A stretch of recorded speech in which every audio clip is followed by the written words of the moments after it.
Hello అండి. Welcome back to my channel. ఈరోజు ఈ వీడియోలో వచ్చేసి ఒక సబ్స్క్రైబర్ వచ్చేసి నాకైతే మెజర్మెంట్స్ కామెంట్ చేశారండి. ఈ మెజర్మెంట్ తోటి పేపర్ కటింగ్ చేసి చూపించమని. నేనైతే ఇప్పుడు కటింగ్ చేసి చూపిస్తానండి. అంటే వాళ్ళకి డీప్ వచ్చేసి బ్యాక్ సైడ్ 6 ఇంచెస్ ఉందండి. దాన్ని బట్టి అంటే డీప్ అనేది చాలా తక్కువ ఉన్నప్పుడు బ్లౌజ్ అనేది ఏ విధంగా కట్ చేయాలనేసి నేనైతే ఈ వీడియోలో చెప్తానండి. వీడియో చివరి వరకు చూడండి ఫ్రెండ్స్. వీడియో నచ్చితే లైక్ చేయండి. సో ఇప్పుడు మీకు ఈ పేపర్ మీద మీకు మార్కింగ్ కనిపిస్తుందో లేదో నాకైతే తెలీదు. కాకపోతే నేను చెప్తా ఉంటాను, మీరు వినండి.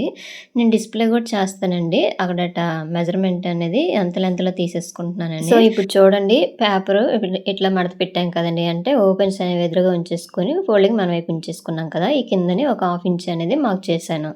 అదేంటంటే ఖర్చుకనమాట. అంటే బ్యాక్ పార్ట్‌కి మనము పట్టీ వేస్తాం కదండీ, అందుకోసము. సో ఇప్పుడు వచ్చేసి హైట్ వచ్చేసి 14 ఇంచెస్ అండి. ఇగోండి చూసారు కదా. నేను కామెంట్‌లో ఉన్న మెజర్‌మెంట్స్ అయితే నేను పేపర్ మీద రాసేసుకున్నానండి. ఆ మెజర్‌మెంట్ చూసుకుంటూ ఇప్పుడైతే కటింగ్ చేస్తున్నాను చూడండి. 14 ఇంచెస్ హైట్ కదా. అయితే ఖర్చు కూడా పైన పెట్టేసుకోవాలండి. కిందన ఒక 1/2 ఇంచ్ ఖర్చు పెట్టాను కదా, పైన 1/2 ఇంచ్ ఖర్చు. అంటే టోటల్‌గా 15 ఇంచీలనమాట. సో నేను నార్మల్‌గా నేనైతే ఖర్చు యాడ్ చేసేసి ఇక్కడ డిస్‌ప్లే చేయట్లేదండి. ఓన్లీ కొలతలు, కరెక్ట్ కొలతలు మాత్రమే నేను డిస్‌ప్లే చేస్తున్నాను. దానికి మీరు ఖర్చు యాడ్ చేసేసుకోండి. సో ఇప్పుడు వచ్చేసి ఇగోండి, చెస్ట్ వచ్చేసి 35 అండి. అలాగే నడుము వచ్చేసి 30 అనమాట. ఈ చెస్ట్ 35 కదండి, దీన్ని ఫోల్డింగ్ చేయండి. ఫస్ట్ మీకు టేప్‌తో చూపిస్తున్నాను. ఇలా మిడిల్‌కి ఫోల్డింగ్ చేసి మళ్ళీ ఇంకొకసారి ఇట్లా ఫోల్డింగ్ చేయండి. ఎంత వస్తుందంటే 35/4 కదా. అంటే 8/75 అనమాట. అంటే పావుతగ్గు 9 ఇంచులకి ఇట్లా మార్కింగ్ చేసుకోండి. ఇప్పుడు చూపించాను కదండీ, ఆ విధంగా మార్కింగ్ చేసుకోండి. అదేవిధంగా నడుము అనమాట. నడుము వచ్చేసి 30 అండి. 30/4 అంటే 7.5. అలాగే 1 ఇంచి డాట్స్‌కి, అలాగే 2 ఇంచెస్ ఖర్చు అనమాట. ఇక్కడ కూడా నడుము దగ్గర చెస్ట్ దగ్గర కూడా ఖర్చు పెట్టేసుకోండి. ఇట్లా నార్మల్‌గా ఇట్లా గీసేసుకోండి. స్ట్రైట్‌గా లైన్ గీసేసుకోండి. అంటే చూడండి, చెస్ట్ దగ్గర కొంచెం లైను నడుము దగ్గర దిగేసరికి కొంచెం క్రాస్‌గా వెళ్ళింది. ఎందుకంటే వీళ్ళ చెస్ట్ లూజ్ వచ్చేసి 35 ఉంది కదా, నడుము వచ్చేసి 30 ఉంది కదండీ. ఈ విధంగా గీసేసుకోవాలి. లేదంటే కుట్టేటప్పుడు మనకు నడుము లూజ్ వచ్చేస్తదనమాట, అందుకోసము. సో ఇప్పుడు చూడండి, ఈ చెస్ట్‌ని బట్టి నెక్, షోల్డర్ కూడా పెట్టేసుకోవాలనమాట.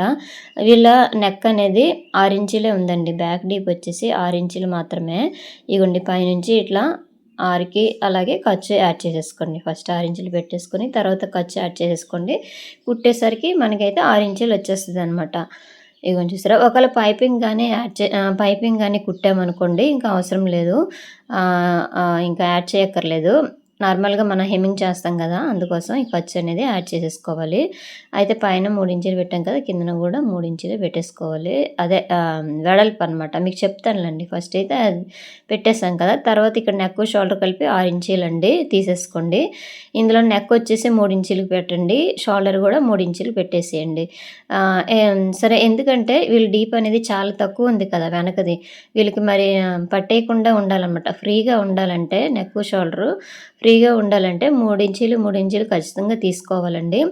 అయితే ఇక్కడ చూడండి, చంక డౌన్ వచ్చేసి 6 ఇంచీలు పెట్టండి. అంటే ఖర్చుతో కలిపి ఫస్ట్ 6 ఇంచీలు పెట్టండి. మనకి వచ్చే ఆర్మ్ లూజ్‌కి సెట్ అవుతుందా లేదని ఒకసారి చెక్ చేసేసుకోవాలి. ఇగోండి ఇక్కడ 6 ఇంచీలు పెట్టాను కదా, ఈ కార్నర్‌లోన 1.5 పెట్టండి. 1.5 పెట్టాలండి ఖచ్చితంగా. వీళ్ళకైతే 1.25, 1 ఇట్లా సెట్ అవ్వదు. వీళ్ళ నెక్ అనేది పైకి ఉంది కదా, ఖచ్చితంగా 1.5 పెట్టాలి. ఈ రౌండ్ స్కేల్ తీసేసుకొని ఇలా రౌండ్ అనేది గీసేయండి. ఇగో చూసారా, ఈ విధంగా గీసేసినాక ఇక్కడ ఖర్చు వదిలేసి ఒకసారి కొలాలండి. ఫస్ట్ వీళ్ళ ఆర్మ్ లూజ్ ఎంత వచ్చిందో చూసుకోండి. వీళ్ళ ఆర్మ్ లూజ్ వచ్చేసి నార్మల్‌గా 15.5 వచ్చింది. సో వీళ్ళైతే 15.5 అని పెట్టారండి. ఇందులోనే ఆఫ్ చేయాలి కదా, అంటే పావుతగ్గు 8 ఇంచీలనమాట. ఇట్లా చూసుకోండి. ఇగో చూసారా, ఈ విధంగా అనమాట. పావుతగ్గు 8 ఇంచులకి ఇట్లా చూసుకోండి. ఖర్చు వదిలేసి ఈ టేపు ఇలాగ కొలవండి. కొలిస్తే ఇక్కడ చూసారా కరెక్ట్‌గా వచ్చేసింది. పావుతగ్గు 8 ఇంచులకైతే కొంచెం వచ్చేసింది. ఇగోండి కరెక్ట్‌గా అంటే చెస్ట్ లూజ్‌కి ఈ ఆర్మ్ లూజ్ ఖచ్చితంగా మ్యాచ్ అయ్యిందండి. అంటే ఖర్చు వదిలేసి.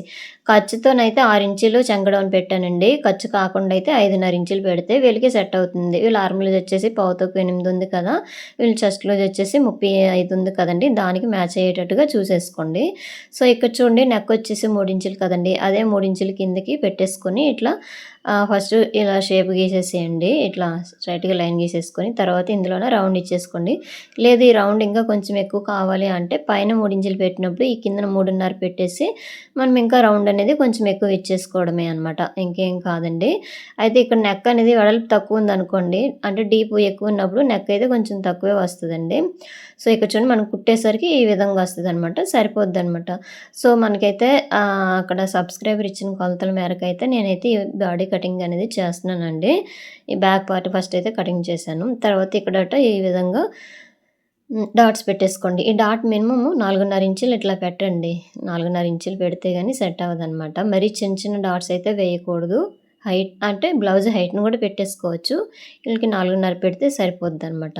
సో, చూడండి చూసారు కదా! ఈ విధంగా. ఇగోండి. తర్వాత క్రాస్‌గా ఒక హాఫ్ ఇంచ్ వరకు లోపలికి ఈ విధంగా మార్కింగ్ చేసేయండి. సో, చూసారు కదండీ సిస్టర్, మీకైతే ఇది మీకు అర్థమైందా లేదా నాకైతే కామెంట్ చేయండి. మీరు ఈ వీడియో చూసారా లేదని కూడా నాకైతే కామెంట్ చేస్తే నాకు తెలుస్తదనమాట. సో, ఇంకేదైనా డౌట్ ఉంటే నాకు కామెంట్ చేస్తే నేనైతే వీడియో చేస్తానండి. సో, మనం కటింగ్ ఇది మనకి మార్కింగ్ చేసే విధంగా కటింగ్ అనేది చేసేసుకోవడమే. మొత్తం మీరిచ్చే కొలతల ప్రకారం అయితే నేనైతే కటింగ్ చేస్తున్నాను. మీరొకసారి ఈ ఈ కొలతలు నేనిప్పుడు ఎలా చెప్తున్నానో అదే విధంగా మీరొకసారి పేపర్ మీద ట్రై చేయండి సిస్టర్.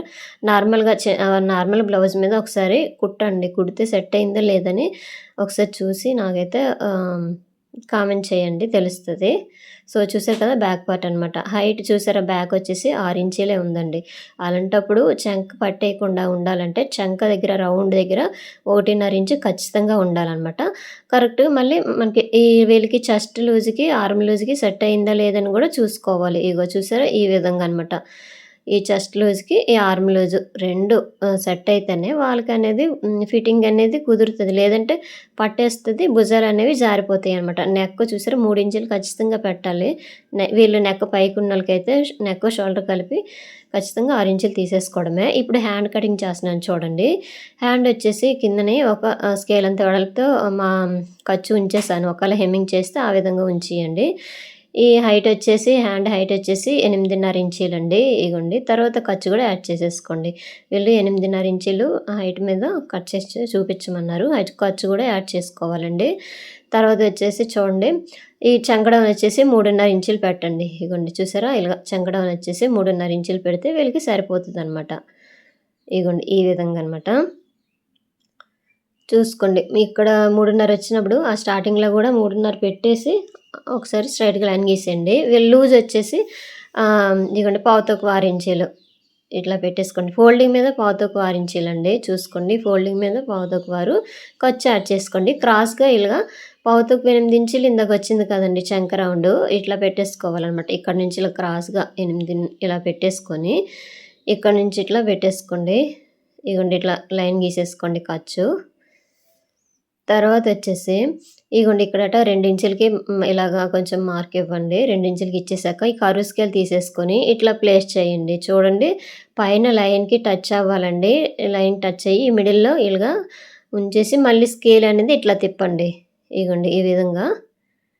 చూసారా మీకు అర్థమైందా? ఈ విధంగా అనమాట. ఆ హ్యాండ్ అనేది కర్వ్ అనేది తీయాలి. స్కేల్‌తో ఈజీగా వచ్చేస్తదిలెండి.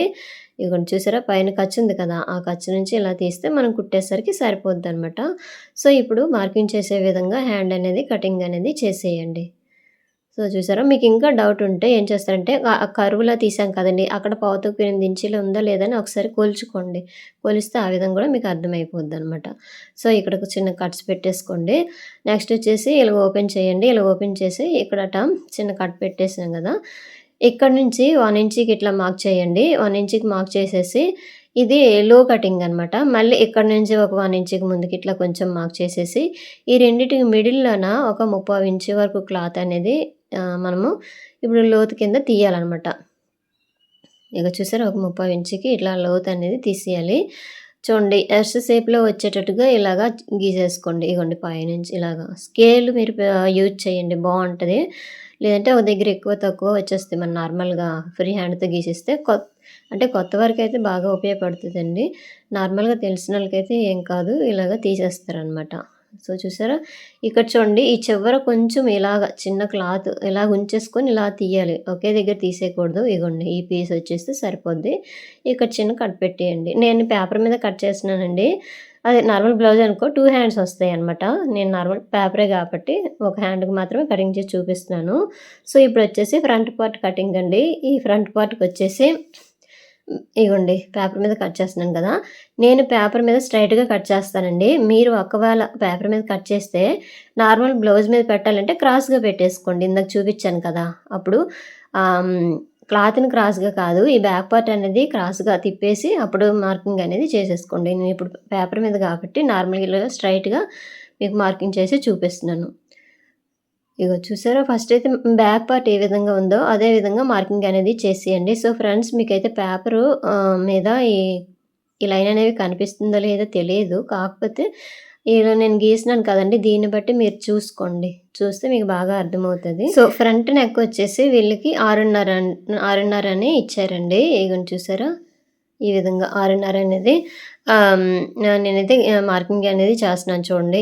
ఇట్లని స్ట్రెయిట్‌గానే పెట్టేసుకోవచ్చు. లేదంటే క్రాస్‌గానైనా పెట్టేసుకోవచ్చు. ఫస్ట్ అయితే ఖర్చుకి మార్క్ చేసేయండి. ఇగోండి ఇలాగా. తర్వాత ఈ క్రాస్‌గానే ఇట్లా పెట్టేసుకోండి. మరీ పైకైతే పెట్టకూడదండి. ఎందుకంటే బ్యాక్‌కి గూడా ఆల్రెడీ పైకుంది. ఈ ఫ్రంట్‌కి గూడా పైకి పెట్టేసామనుకోండి వాళ్ళకి ఇంకా ఊపిరాడనట్టు అట్లా ఉంటదనమాట. అందుకోసం 6:30 ఇంచులు ఖచ్చితంగా ఉండాలి వీళ్ళకి. ఉంటే సరిపోతదండి. సో, అందుకోసం ఇలా తర్వాత ఇట్లా స్ట్రెయిట్‌గా లైన్ గీసేసి ఇందులోనే రౌండ్ అనేది ఇచ్చేయండి. ఇంకా రౌండ్ కొంచెం కావాలంటే ఈ కిందనే 3 ఇంచీల దగ్గర ఇచ్చాం కదండీ! అక్కడ కొంచెం ఎక్కువ పెంచేసుకుంటే సరిపోతది. ఇగో పేపర్ లాగాను చూడండి మీకు కనిపిస్తుంది కదా! ఈ విధంగా అనమాట రౌండ్ అనేది గీసేయండి. చూసారు కదా! ఇది ఫ్రంట్ నెక్ వచ్చి 6:30, బ్యాక్ నెక్ వచ్చేసి 6 ఇంచీలు. ఇలాంటోళ్ళకి ఖచ్చితంగా మనమైతే కొలతలు ఖచ్చితంగా తీసేసుకోవాలండి. ఆది బ్లౌజ్‌తోని కొలుచుకుంటే బాడీ మెజర్‌మెంట్ తీసేసుకొని వీళ్ళకేంటంటే నెక్ పైకుంటదనమాట. వీళ్ళ మెజర్‌మెంట్స్ అన్నీ మారిపోతాయి. డీప్ నెక్ ఓళ్ళకైతే నార్మల్‌గా కట్ చేసేయవచ్చు గానీ, వీళ్ళకైతే మెజర్‌మెంట్స్ అన్నీ మారిపోతాయి. కరెక్ట్ ఫిట్టింగ్ అనేది కుదరాలంటే మనము ఆహ్, ఖచ్చితంగా నెక్, షోల్డర్ కలిపి 6 ఇంచీలు, 5:30 ఇట్లా పెట్టేసుకోవాలి. చూడండి ఈ లో కటింగ్ అనేది ఒక హాఫ్ ఇంచుకైతే తీసేసుకోండి. ఇది ఫ్రంట్ లో కటింగ్ అనమాట. తర్వాత ఇక్కడట మళ్ళీ పెట్టాను బ్యాక్ పార్ట్ ఎందుకంటే ఇక్కడట ఖర్చు దగ్గర మార్కింగ్ చేయాలని చెప్పేసి ఇగోండి ఈ విధంగా ఖర్చు మార్కింగ్ చేసేసుకోండి. ఇగో ఇట్లా అనమాట. సో, నెక్స్ట్ వచ్చేసి ఇక్కడ చూడండి వీళ్ళు ఫ్రంట్ పొడుగెంత అనేసి ఇవ్వలేదనమాట. ఫ్రంట్ నెక్ పొడుగు కాదు. అంటే డాట్ వేస్తాం కదా! ఆ పొడుగెంతో ఇవ్వలేదు. దాన్ని బట్టి నేనైతే పెడుతున్నాను చూడండి. నార్మల్‌గా అయితే 13 ఇంచీలు, 13:30 వరకు పెడతానండి. ఆహ్, ఇలా చెస్ట్‌ని బట్టి నేనైతే పెట్టేస్తాను. సో, లేదంటే మనకి డాట్ పాయింట్ వేసేసుకోవాలి. పైనుంచి 10, 10:30కి ఇట్లా వేసేసుకొని మళ్ళీ డాట్ పొడుగు వేసేసుకుంటే సరిపోతది. ఒకవేళ మనకు కొలతలు ఇవ్వకపోతే లేదంటే ఆది బ్లౌజ్ లేకపోతే. బ్లౌజ్ ఉందనుకోండి ఇగోండి ఇలా పెట్టేసుకుంటే సరిపోద్ది. ఇక్కడ నుంచి పైన షోల్డర్ ఉంది గదా! ఇక్కడ నుంచి ఈ డాట్ వరకు ఇగోండి ఇట్లా. ఇలా పట్టేసుకొని ఖర్చు దగ్గర నుంచి ఇట్లా పట్టేస్తే సరిపోతదండి. మనం మార్కింగ్ చేసేసొచ్చు. అంటే ఖర్చు కలిపి అనమాట. లేదంటే ఇక్కడ నుంచి 10:30కి ఫస్ట్ ఒక మార్క్ చేసేసుకోండి. తర్వాత ఇక్కడ నుంచి 3 ఇంచులకి ఇట్లా మార్క్ చేసేసుకోండి కిందికనమాట. మనం కుట్టేసరికి సరిపోతది. లేదు ఇంకా వీళ్ళకి పైకుంది అంటే 10 తర్వాత ఇక్కడ నుంచి 3 అట్లా పెట్టేసుకోవడమే అండి. ఒకవేళ మన దగ్గర ఆది బ్లౌజ్ లేకపోతే దాన్ని బట్టి చూసేసుకోవాలి. సో, సిస్టర్ మీరైతే ఈ విధంగా చూసుకోండి. మీ దగ్గర ఆది బ్లౌజ్ ఉంటది కదా! దాని ప్రకారం ఇలాగా మార్క్ చేసేస్తే సరిపోద్ది. ఇందాక బ్లౌజ్‌తో చూపిచ్చాను కదండీ! ఆ విధంగా మార్కింగ్ చేసుకోండి ఫ్రంట్ పార్ట్‌లోన సరిపోతది. సో, నెక్స్ట్ వచ్చేసి ఇట్లా స్ట్రెయిట్‌గా లైన్ గీసేయండి. లైన్ గీసేసినాక ఇగో చూసారా నెక్స్ట్ ఇక్కడ నుంచి 1:30 పైకి పెట్టేసుకోండి. ఎందుకంటే మనకి హుక్స్ పట్టి పొడుగు ఎంతుందో చూడాలి కదా! దానికోసం తర్వాత 2:30కి మార్క్ చేసుకోండి. డాట్‌కి నేనైతే 2 ఇంచీలు ఇచ్చానండి. ఒకవేళ వాళ్ళది ఇంకా హెవీగా ఉందనుకోండి జస్ట్ 2:30 పావుతకు 3 వరకు కూడా పెట్టేసుకోవచ్చండి. వెడల్పు అనమాట డాట్ వెడల్పు. తర్వాత ఈ షేప్ అనేది ఇలాగ ఇచ్చేసేయండి. ఇగో చూసారా మీకు ఈ పేపరు దగ్గర పెన్ను కనిపించట్లేదు గానీ నేను ఇప్పుడు చెప్తున్నాను కదా! ఈ విధంగా మార్కింగ్ అనేది చేసేసుకోండి. సో, ఇగోండి ఇలాగా. తర్వాత ఇక్కడ నుంచి కొంచెం ఒక హాఫ్ ఇంచ్ వరకు కొంచెం క్లాత్ ఎక్కువ కట్ చేయండి. సో, ఎందుకంటే మనము హుక్స్ పట్టి, కాజా పట్టీకి మిడిల్‌లో గ్యాప్ రాకుండా అలాగే మనం షేప్ బెల్ట్ అతుకుతాం కదా! షేప్ బెల్ట్ అతికేసరికి సెట్ అయిపోద్దనమాట అందుకోసం. సో, ఇప్పుడైతే నేను మార్కింగ్ చేసే విధంగా కటింగ్ అనేది చేసేస్తున్నానండి. సో, చూసారు కదండీ! మన సబ్స్క్రైబర్ ఇచ్చే కొలతల మేరకు నేనైతే ఆ బ్యాక్ పార్టు, హ్యాండు అలాగే ఫ్రంట్ పార్ట్ కూడా కటింగ్ చేసి చూపిచ్చాను. సో, సిస్టర్ మీకైతే అర్థమైంది అనుకుంటున్నాను. ఒకవేళ ఇందులో ఏదైనా అర్థం కాకపోతే నాకు కామెంట్ చేయండి. మీరు ఒకవేళ ఇది స్పీడ్‌గా ఉందంటే కొంచెం స్లోగా మాటి మాటికి చూస్తూ ఉంటే మీకు అర్థమైపోద్ది. ఇది చూసారో లేదో అనేది కూడా నాకైతే కామెంట్ చేయండి. ఈ వీడియో కరెక్ట్ ఉందా లేదా అని కూడా నాకైతే కామెంట్ చేయండి సిస్టర్. మీరు ఇంకేదైనా వీడియోలు అడిగితే నేను చేస్తాను. ఇంతేనండి video. Thank you for watching.